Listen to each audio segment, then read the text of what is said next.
see, just for the guys as well, I think it'd be cool if you just could go through like sort of like how you guys get started. Like obviously, I know you, Lewis, had a business before, and then how you guys kind of came into like actually starting a business, and because you guys are doing it really well. So it's like, how do you get a business from like nothing up to like where you guys are at now? Like, what's the first thing? Fast time as well. You guys done this over like a couple of years.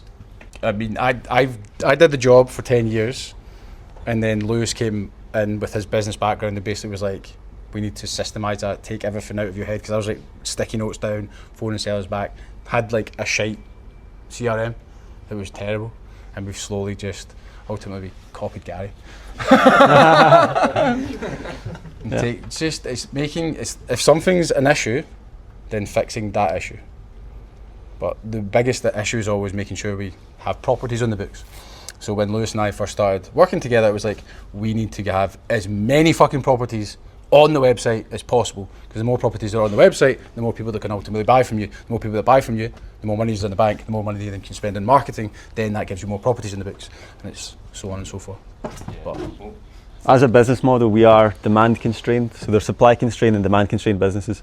So demand constrained businesses are where the business is getting leads, it's getting stock on the books. Supply constrained is, for example, you've got an accountancy practice or something.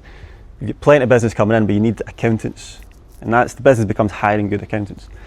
For us, it's just getting the stock, especially when you're starting out. It's just getting stock in the books, getting leads, getting sales. That's it. Not everything else you're focused on. It's not that. It's just wasting time. How long have you guys been doing it? so we'll be 3 years this July. Nice. Have you felt property as a whole, not even just for auctions, how have you kind of found it's changed in the last 3 years? It hasn't. I've been doing property for 12 years. Oh, yeah. John's the Homes Under the Hammer. No way, you're on that. John's that auction guy. Yeah, you had to go.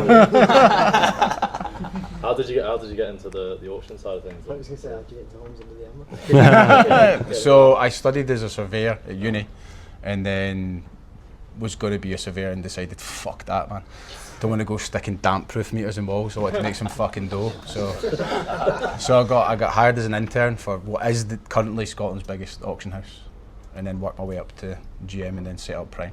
Those are the leads. What specifically been your best marketing strategy to get those leads, to get that stock? So initially it was referrals. So because of John's background, and then I was in property before as well. Yeah. People knowing what we did was the biggest thing. So we just go and meet people, talk at events, get leads that way. But the way we've kind of fast-tracked was with ads, paid ads. But usually it's just like if one way is working, if you're good at doing one thing, just keep doing it better and more until you start looking at other channels to get more leads. Because, up until you get to a certain level. It's not easy to start a property brokerage in general. Expensive. Very expensive. So pretty much in yourself as a business that's growing, are you sort of doing a lot of the work yourself, or is the work, do you find, coming to you, if that makes sense? Like, as you become more established, does it tend to just sort of come to you, or do you go and... You asking like how they got clients at the start? Yeah. Well, I worked for a company for 10 years, and I'm Dino, so... So like, I just gave good results. I sold him properties. Nicely bought off him. Yeah, a couple. Yeah. So just focus on, see if you give good service, your clients will come back to you. And then when it's a lifetime thing as well. It's like, I've not been doing this for like 6 months. I've been doing it for over a decade. So at which point I've sold properties to people, and now they're selling those properties. So they're like, oh yeah, we literally had the phone call down the road, and someone's filled in a lead form, spoke to Lewis and was like, yeah, I know your business partner. He sold something for me like 5 years ago. And he's remembered that because I gave him a good service. So focus on giving a good service to your clients. They'll remember that, and when they want to come sell something, they'll come back to you.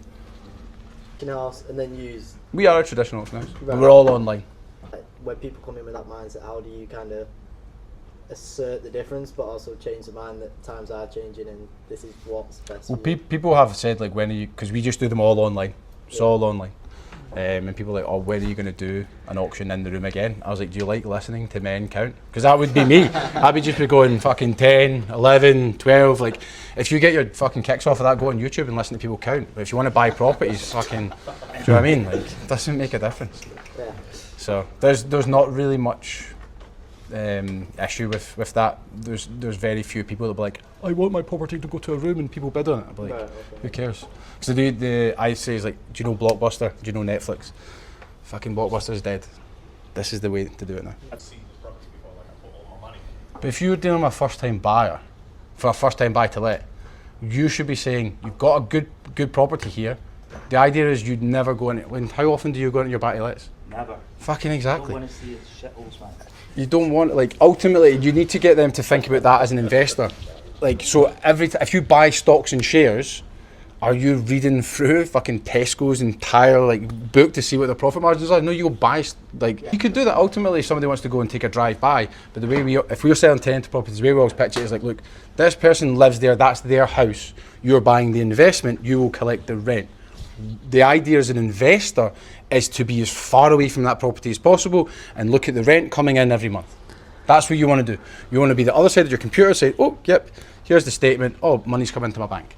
You don't want to be a person who's going in and be the handyman to fix stuff.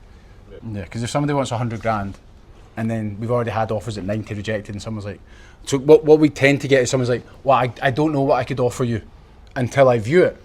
And I'm like, well, there's a video tour, there's a home report, there's a photographs. What do you think you offer? Someone's like, I don't know until I view it. Then I'll be like, well, what do you think property is? Property's numbers. What can you buy it for? What can you rent it for? What do you think you're going to have to spend in the refurb? So it's not like, yeah, I'm going to buy it. Like, fucking nobody does that. Are they going to go in? And it's like, well, what do you think you can rent it for? Video tours are a great thing. So the fact that you can go in and see the video tour, it's like, yeah, it looks exactly like that. It doesn't look great. It's a tenanted property. It could probably do with a refurb, but there's a tenant in it already and they're paying this. The rent could be higher, but once that tenant moves out, then you can refurb it, refinance it and get a higher rent.